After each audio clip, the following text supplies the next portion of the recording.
আসসালামু আলাইকুম। সংবাদে আপনাদের সবাইকে স্বাগত জানাচ্ছি। আমি ফিরোজ তোহা। শুরুতেই সংবাদ শিরোনাম।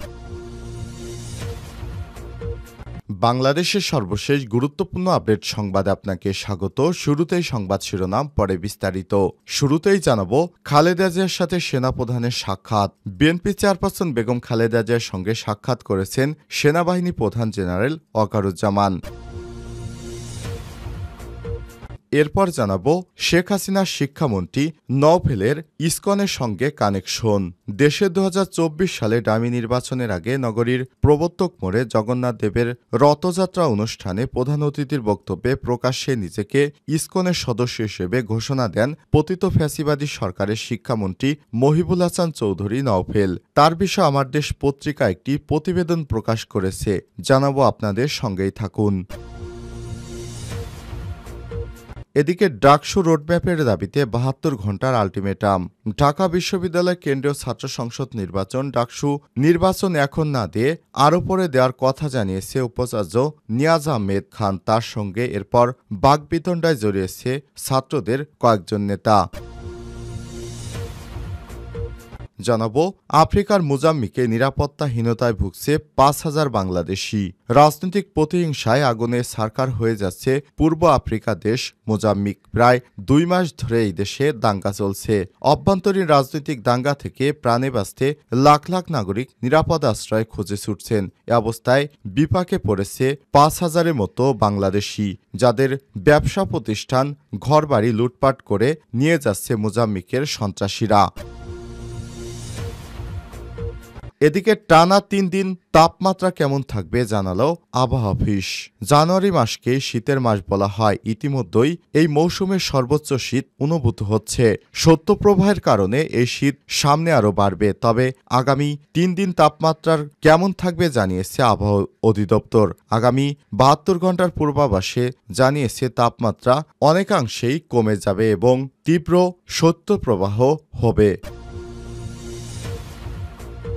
এবং সর্বশেষ জানাবো, করোনার পর এবার চীনের নতুন ভাইরাসের আক্রমণ, মহামারীর আশঙ্কা। কোভিড-১৯-এর পর ভয়াবহ এখনও ভুলতে পারেনি বিশ্ব। ঠিক একই সময় কোভিডের উৎপত্তিস্থল চীনের নতুন এক সংক্রমণ ভাইরাসের প্রাদুর্ভাব দেখা দিয়েছে। করোনার পর এই ভাইরাসের বিপাকে পড়েছে বিশ্ব। আবারও আসতে পারে মহামারী। বিভিন্ন প্রতিবেদন ও সামাজিক যোগাযোগ মাধ্যমে প্রচারিত পোস্ট বলছে, হাসপাতাল এবং শ্মশানগুলোতে চাপ বাড়ছে ক্রমশই। প্রিয় দর্শক, এতক্ষণ শুনছিলেন সংবাদ শিরোনাম, এবারে বিস্তারিত। তবে তার আগে বন্ধুরা, অনুরোধ থাকবে সংবাদটিতে একটি লাইক দিন। এই চ্যানেলে আপনি নতুন হয়ে থাকলে আমাদের সংবাদটি দেখতে দেখতে চ্যানেলটি সাবস্ক্রাইব করে রাখুন, যাতে করে বন্ধুরা আমাদের পরবর্তী লেটেস্ট আপডেট সংবাদগুলো সবার আগে আপনার কাছে পৌঁছে যায়। কমেন্ট করে আপনার মূল্যবান মতামত জানিয়ে দিন আপনি বিশ্বের কোন দেশ থেকে বা বাংলাদেশের কোন স্থান থেকে আমাদের সংবাদটি দেখছেন এবং শুনছেন। এবারে বিস্তারিত। খালেদা জিয়ার সঙ্গে সেনাপ্রধানের সাক্ষাৎ। বিএনপি চেয়ারপারসন বেগম খালেদা জিয়ার সঙ্গে সাক্ষাৎ করেছেন সেনাবাহিনী প্রধান জেনারেল ওয়াকারুজ্জামান। বৃহস্পতিবার রাত 8:30টার দিকে গুলশানে বেগম খালেদা জিয়ার বাসভবন ফিরোজায় যান সেনাপ্রধান। সেখানে রাত 9:30টার দিকে তিনি বের হয়ে যান। বিএনপির মিডিয়া সেলের সদস্য সাইরুল কবির খান এসব তথ্য নিশ্চিত করেছেন। সাইরুল কবির খান বলেছেন, বিএনপির চেয়ারপারসন বেগম খালেদা জিয়ার স্বাস্থ্যের খোঁজখবর নিতে এসেছিলেন সেনাপ্রধান। এ সময় সেনাপ্রধানের সঙ্গে তার সহধর্মিণী ছিলেন। তারা প্রায় 40 মিনিট ফিরোজায় অবস্থান করছিলেন। তিনি আরও জানান, সেনাপ্রধান বাসভবনে পৌঁছালে মেজর জেনারেল অবসরপ্রাপ্ত ফজলে এলাহি আকবর তাকে স্বাগত জানান। ফজলে এলাহি আকবরকে উদ্বুদ্ধ করে সাইরুল কবির জানান, সেনাপ্রধান বলেছেন, বিএনপির চেয়ারপারসন বেগম খালেদা জিয়া ও সাবেক প্রধানমন্ত্রী যেন দ্রুত সুস্থ হয়ে ওঠেন, সেজন্য তিনি দোয়া করেছেন। উন্নত চিকিৎসার জন্য আগামী সপ্তাহে বিএনপির চেয়ারপারসন খালেদা জিয়ার যুক্তরাজ্যে যাওয়ার কথা রয়েছে। পরিবর্তিত পরিস্থিতিতে গত 6 আগস্ট মুক্তির পর ঢাকায় নিযুক্ত বিভিন্ন দেশের কূটনৈতিকরা অনেকেই ফিরোজায় গিয়ে বিএনপির চেয়ারপারসন বেগম খালেদা জিয়ার সঙ্গে সাক্ষাৎ করেছেন বলে জানিয়েছেন তিনি। নওফেলের ইসকন কানেকশন। দেশের 2024-এর ডামি নির্বাচনের আগে নগরীর প্রবর্তক মোড়ে জগন্নাথ দেবের রথযাত্রা অনুষ্ঠানে প্রধান অতিথির বক্তব্যে প্রকাশ্যে নিজেকে ইসকনের সদস্য হিসেবে ঘোষণা দেন পতিত ফ্যাসিবাদী আওয়ামী লীগের প্রধানমন্ত্রী মহিবুল হাসান চৌধুরী নওফেল। তিনি বলেন, তার পিতা চট্টগ্রাম সিটি কর্পোরেশনের সাবেক মেয়র ABM মহিউদ্দিন চৌধুরী তাকে ভারতের রামকৃষ্ণ মিশনে পড়তে পাঠান। তখন থেকেই তিনি ইসকনে যোগ দেন। এরপর থেকে দেশে বিদেশে ইসকনের বিভিন্ন ধরনের কর্মসূচিতে যোগ দিয়েছেন বলেও জানান নওফেল। মূলত ওই দিন থেকেই ইসকনের খুঁটির জোর প্রকাশ পায় চট্টগ্রামবাসীর সামনে। প্রবর্তক সংঘের জমি ও মন্দির দখল। চট্টগ্রামের হিন্দু সামাজিক জাতীয়তাবাদী ধর্মীয় সংগঠন প্রবর্তক সংঘ নামের প্রবর্তক এলাকার নামকরণ। একটি পাহাড় এবং তার পাদদেশ মিলে 8 একর 33 শতাংশ আয়তনের বিশাল একটি এলাকা নিয়ে এই প্রবর্তক সংঘ প্রতিষ্ঠিত হয়। পাহাড়ের উপর ছোট একটি মন্দিরও ছিল সংগঠনটির। কয়েক বছর আগে একটি মন্দির তৈরির কথা বলে 8 গন্ডা বা 36 শতাংশ জমি ইজারা নেয় ইসকন, কিন্তু জমি বুঝে নেওয়ার পর থেকে স্বরূপে আবির্ভূত হয় ইসকন। ধীরে ধীরে পাহাড়ের 3 একর জমি দখলে নেয় তারা। প্রবর্তকের ছোট মন্দিরটি ভেঙে শত কোটি টাকা ব্যয় করে গড়ে তোলা হয়েছে বিশাল মন্দির। এর নাম দেওয়া হয়েছে আন্তর্জাতিক কৃষ্ণ ভাবানিয়মিত সংঘ বা ইসকন প্রবর্তক শ্রীকৃষ্ণ মন্দির। বর্তমানে মন্দিরের ভবনের পাশে বিশাল রেস্টুরেন্ট, বেকারি সহ কাপড়ের দোকান বসে ব্যবসা করছেন ইসকনের এই সন্ন্যাসীরা। পাহাড়ের এক অংশের ঢাল কেটে তৈরি করা হচ্ছে বিশাল আবাসিক ভবন। পাহাড়ের উপর নির্মাণাধীন ওই ভবনের জন্য সিডিএর কোনো প্ল্যান্ট অনুমোদন নেওয়া হয়নি। পরিবেশ অধিদপ্তর থেকেও নেওয়া হয়নি কোনো ছাড়পত্র। এ বিষয়ে প্রবর্তক সংঘের সভাপতি ইন্দুনন্দন দত্ত জানান, ইসকন তাদের জমি দখল করে প্রবর্তক শ্রীকৃষ্ণ মন্দির তৈরি করে। প্রবর্তক সংঘের কোনো সদস্য মন্দিরে যেতে চাইলে তাদের যেতে দেওয়া হয় না। প্রবর্তক সংঘ থেকে মন্দিরে ওঠার জন্য ভেতরে সিঁড়িটি নিশ্চিহ্ন করে দিয়েছে ইসকন। মন্দিরের আশপাশের চুক্তি বহির্ভূত জায়গায় তারা অনুপ্রবেশ করেছে।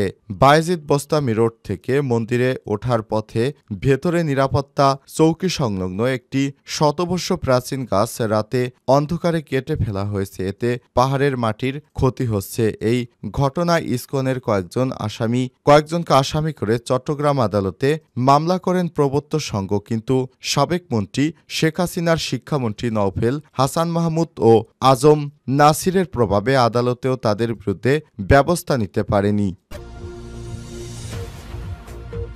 ডাকসু রোডম্যাপের দাবিতে 72 ঘণ্টার আল্টিমেটাম। ঢাকা বিশ্ববিদ্যালয় কেন্দ্রীয় ছাত্র সংসদ নির্বাচন ডাকসুর নির্বাচন এখন না দিয়ে আরও পরে দেওয়ার কথা জানিয়ে উপাচার্য নিয়াজ আহমেদ খানের সঙ্গে বাকবিতণ্ডায় জড়িয়েছে ছাত্রদের কয়েকজন নেতা। এই ঘটনার প্রতিবাদে বিক্ষোভ মিছিল বের করে 72 ঘণ্টার আল্টিমেটাম দিয়েছে ডাকসুর বৈষম্যবিরোধী ছাত্র আন্দোলনের সঙ্গে সম্পৃক্ত শিক্ষার্থীরা। বৃহস্পতিবার সন্ধ্যায় বিশ্ববিদ্যালয়ের সিনেট ভবনে সিন্ডিকেট সভা বসে। সভায় আওয়ামীপন্থী সিন্ডিকেট সদস্যদের আমন্ত্রণ দেয়া হয়েছে এমন খবর পেয়ে মিছিল নিয়ে এসে আওয়ামীপন্থী সিন্ডিকেট সদস্যদের অপসারণ ও দ্রুত ডাকসু নির্বাচন দেওয়ার দাবিতে নানা স্লোগান দেয়া হয়। শিক্ষার্থীদের মিছিলে বাংলা বিভাগের শিক্ষার্থী মোসাদ্দিক আলী ইবনে মোহাম্মদ, আরবি বিভাগের আবিদ হাসান রাফি, স্যার এফ রহমান হলের এবি জোবায়ের, আন্তর্জাতিক সম্পর্ক বিভাগের মোহাম্মদ ইমরান, ইসলামিক স্টাডিজ বিভাগের শিক্ষার্থী আব্দুর রহমান আল ফাহাদ সহ অনেকেই ছিলেন। এরপর ছাত্রদলের মানসুর রাফি, আব্দুর রহমান মিশু সহ একদল নেতাকর্মী ঘটনাস্থলে আসে এবং দ্রুত ডাকসু নির্বাচন না দেওয়ার দাবিতে হট্টগোল শুরু করে। তারা উপাচার্য ডক্টর নিয়াজ আহমেদ খানের সঙ্গে বাকবিতণ্ডায় লিপ্ত হয়। মাস্টারদা সূর্যসেন হল ছাত্রদলের সাহিত্য প্রকাশনা সম্পাদক আবিদুর রহমান মিশু উপাচার্যকে উদ্দেশ্য করে বলতে থাকেন, ক্যাম্পাসে ছাত্রদল এখনও রাজনীতি শুরু করতে পারেনি। অস্থিতিশীল এক পরিবেশে বিভিন্ন জন বিভিন্ন ব্যানারে রাজনীতি করছে। এমন পরিস্থিতিতে কোনো পক্ষের চাপের মুখে অনির্বাচিত সিন্ডিকেটের সদস্যদের সবাই এখনই ডাকসু নির্বাচন নিয়ে কোনো সিদ্ধান্ত নেওয়া যাবে না। এ সময় তারা হলে হলে মনিটরিং কমিটি এবং ক্যাম্পাস পেট্রোল নিয়ে প্রশ্ন তুলেন। এ সময় নিয়াজ আহমেদ খান বলেন, সিন্ডিকেট সবার এজেন্ডাতে ডাকসু সংক্রান্ত কিছু নেই। ডাকসুর বিষয়ে সংশ্লিষ্ট কমিটির তথ্য অনুযায়ী সবার সাথে আলোচনা করেই সিদ্ধান্ত নেওয়া হবে। সবার ঐক্যমত না হলেও বৃহত্তর অংশের সমর্থন নিয়ে আমরা এগিয়ে যাব। উপাচার্য আরও বলেন, শিক্ষার্থীদের দাবির পরিপ্রেক্ষিতে সিন্ডিকেটে আওয়ামীপন্থী রাখা হয়নি। ইতিমধ্যেই নিয়ম মেনে সিন্ডিকেট থেকে আওয়ামীপন্থী 5 জনকে বাদ দেওয়া হয়েছে। একজন স্বেচ্ছায় পদত্যাগ করেছে। প্রশাসনিক কার্যক্রম অবগতির জন্য সিন্ডিকেট সভা করতে হচ্ছে না জানিয়ে শিক্ষার্থীদের সহায়তা কামনা করেছেন তিনি। মোজাম্বিকে নিরাপত্তাহীনতায় ভুগছে 5,000 বাংলাদেশি। রাজনৈতিক প্রতিহিংসার আগুনে ছারখার হয়ে যাচ্ছে পূর্ব আফ্রিকা দেশ মোজাম্বিক। অভ্যন্তরীণ রাজনৈতিক দাঙ্গা থেকে প্রাণে বাঁচতে লাখ লাখ নাগরিক নিরাপদের আশ্রয় খুঁজে ছুটছে।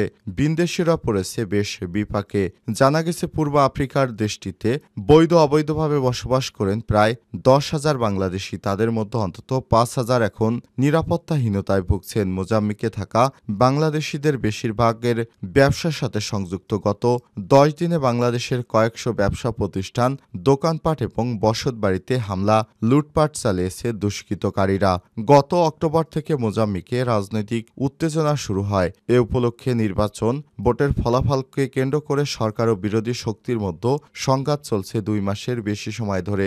9 অক্টোবর দেশটির প্রেসিডেন্ট নির্বাচন অনুষ্ঠিত হয়। জাতীয় নির্বাচনে ব্যাপক কারচুপির অভিযোগে আনে বিরোধী দলগুলো। বিষয়টি আদালত পর্যন্ত করায়, কিন্তু দেশটির আদালত ফ্রেমিমো দলের ড্যানিয়েল চ্যাপোকে প্রেসিডেন্ট হিসেবে বিজয় ঘোষণা করেন। আদালতের এই সিদ্ধান্তে বিরোধী প্রার্থী ভেনান্সিও মন্ডলানের সমর্থকরা রীতিমতো ফুঁসে ওঠে এবং মোজাম্বিকে শুরু হয় দাঙ্গা। এই দাঙ্গায় এ পর্যন্ত প্রায় 33 জন নিহত হয়েছে এবং কারাগার থেকে পালিয়ে গেছে 1,500-এর বেশি কয়েদি। মোজাম্বিকের প্রিমিলো পার্টি ক্ষমতায় আছে 1975 সাল থেকে। এই বছরই দেশটিতে পর্তুগাল থেকে স্বাধীনতা পায়। 49 বছর ধরে ক্ষমতাসীন দলটির বিরুদ্ধে স্বৈরশাসন চালানোর অভিযোগ রয়েছে। তবে এর ভিকটিম হচ্ছে এখন বাংলাদেশি, ভারতীয় এবং পাকিস্তানিরা বেশি। তারা বিদেশি নাগরিকদের ব্যবসা প্রতিষ্ঠান এবং অন্যান্য বসতবাড়িতে হামলা চালাচ্ছে। বিভিন্ন দলে দলে ভাগ হয়ে তারা বাংলাদেশিদের উপর হামলা চালাচ্ছে। এ অবস্থায় বাংলাদেশিদের করুণ পরিস্থিতি মোজাম্বিকে। সেখানে প্রায় 5,000 বাংলাদেশি নিরাপত্তাহীনতায় ভুগছে। তাদের ব্যবসা প্রতিষ্ঠান, বসতবাড়ি পুড়িয়ে দিয়েছে এবং ব্যাপক লুটপাট করেছে, অনেককে হত্যাও করেছে।